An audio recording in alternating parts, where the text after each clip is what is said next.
Yeah, sorry about that. It's just had to have a little more finesse in the situation, so to speak. A little bit more fun to it all.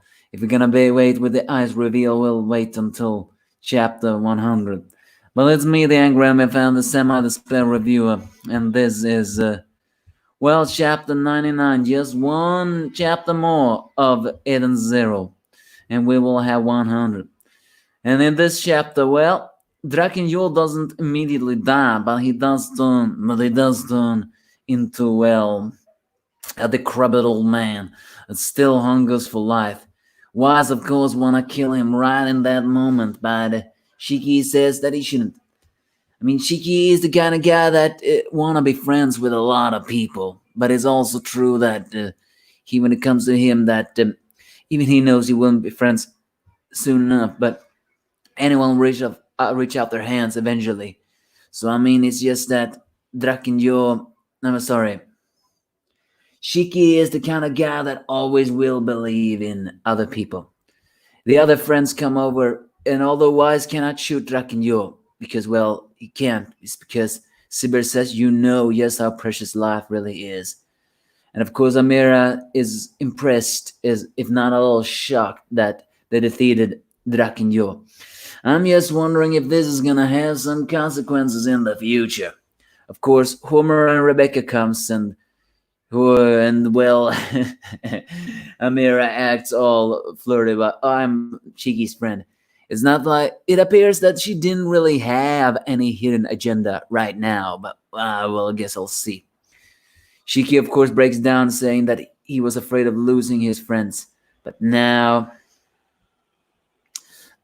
everything is solved. They won. Drakenjo is defeated. He became a crabby old man. He didn't die immediately, but he is vanished.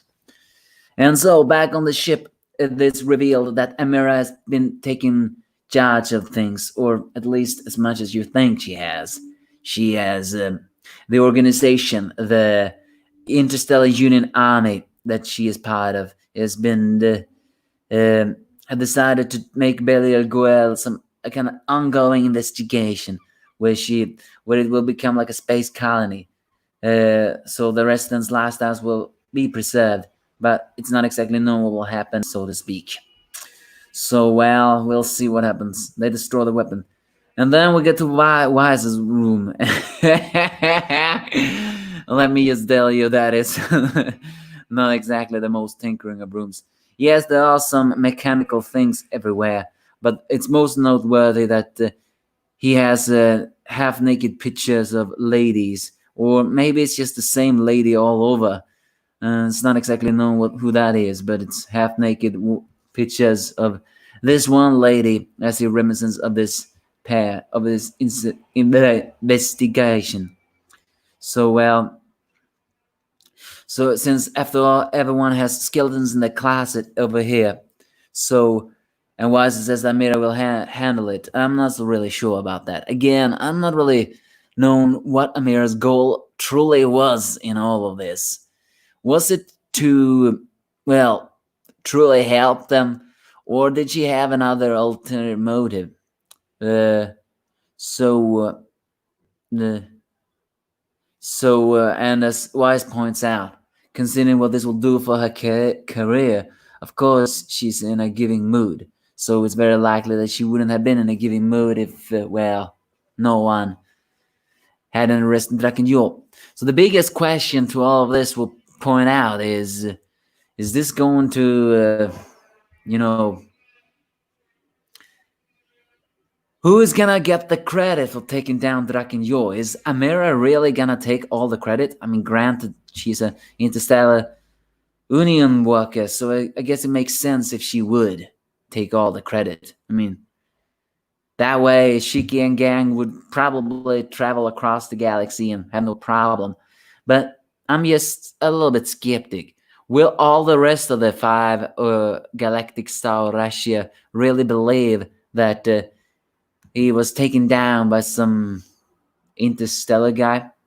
But then Wise takes out the pendant, and it's actually revealed that a very long time ago, Mm, they actually caught the guy who did steal the pendant from Wise, uh, and was one of the young kids in the gang.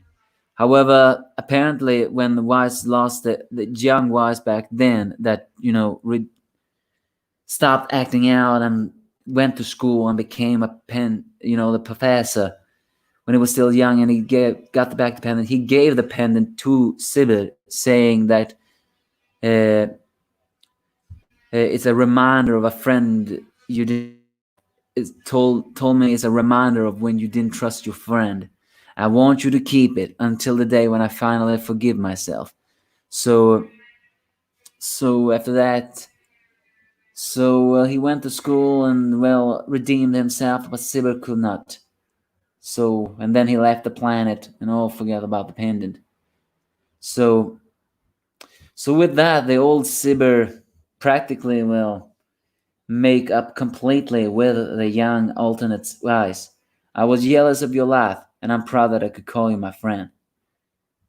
So with that, the young alternate Wise may have an alternate timeline coming here, but at least we can be perfectly clear that everything that's been going on now is that he can now move forward. So I wonder if that pendant will be that. Also, it's unfortunate Labia has been taking upon the ship, saying that she's very nice, and the one who is taking charge of her is Homera. The biggest surprise is when they open one room, we actually see Klein there together with Chris. So I mean, don't get me wrong, they're not gonna join the crew. I mean, I wanted them to join the crew, but I highly doubt it. But the sister is keeping her promise to Chris on having to look after um, Klein in order to find what is actually wrong with her. So I guess we'll see what is going on to happen. That, of course, Labby as being most not annoyed of it all. However, now we get to the end of it all, and that is the biggest surprise of all. As everyone celebrates their victory and everyone did what they could, as well as Shiki mentioning of that fact that he unlocked it. Finally, Rebecca drops the name of Kana, and everyone reacts with surprise as Shiki says, "I don't know who you're talking about." Much to the shock of Rebecca. Yeah, that's it. That's the timeline that has been changing. There was hope on defending against everything, but the timeline seems to have erased Captain Kana, or at least it has been taking him away from the Eden Zero. Because I actually learned the title of next week's chapter, which is going to be 100. That is going to be a celebration, I tell you. So, what does that actually mean? Well, I don't really know, but the title of next chapter is supposedly to be Eden 1. And as we learned from the previous timeline, Captain Connor is the captain of Eden 1. But the biggest question here is, if Captain Connor is not here, then what happened to the previous timeline? Because it's apparent they went to Sun Jewel. They found Valkyrie's dead remains, and Homura became the new Valkyrie, just like the previous world. But it was Captain Kana that got them to Sun Jewel in record time. So the biggest question I have to tell right now is, how did they get to Sun Jewel? The long way, and they still managed to stop Kurenai? I mean, they only found Captain Kana because they dwelled into an aqua planet galaxy fish raid. Did they not see him this time? Why is Captain Kana not here right now? And I'm sorry for the sound effect in the background if you hear it. Couldn't be helped. It's working from all around the world. And all around the world. It's around the streets. So yeah, Captain Kana may not be here anymore. Why is he? Is he erased from the timeline completely? Or are we now gonna see Eden 1? After all, we still haven't had the reveal exactly on what the Eden 1 really is. And most importantly, are we gonna see the other Urasian says soon?